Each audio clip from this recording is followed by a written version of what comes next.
সবাইকে জানাচ্ছি শুভ বিকেল। আর এখন যাচ্ছি মেয়েকে নিয়ে টিউশন দিতে। তো তোমাদেরকে একটা জিনিস দেখাচ্ছি।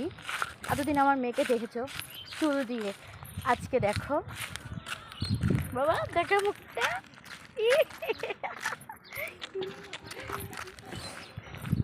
দেখতে পেলে? তো ও টাকলু মাথা হয়েছে কারণ ওর বাবার থেকে একটা গিফট পেয়েছে, এই জন্য। নাহলে ও টাকলু মাথা হতো না।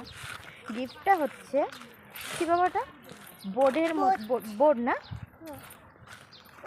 বোর্ডের মধ্যে হচ্ছে কালারিং। সেটা ওই জানে ভালো মতন, ওর জিনিস তো আমি বলতে পারছি না।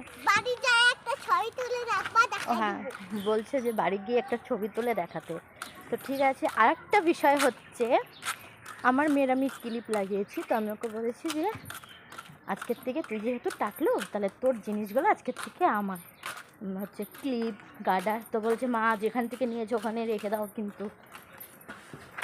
তো আমাকে ওর কোনো জিনিস ধরতে দিবে না, টাকলো হয়েছে তো কি হয়েছে। তো বলছে যেখান থেকে নিয়েছো ওখানেই কিন্তু রেখে দিব। তো চলো, এই হচ্ছে ওর কথা। ও কোনো কিছু ধরতে দিবে না আমাকে। আগে আবার চলে যাচ্ছিস কেন, দাঁড়া। তো চলো, সবাই জানাচ্ছি শুভ বিকেল, চলে আসলাম।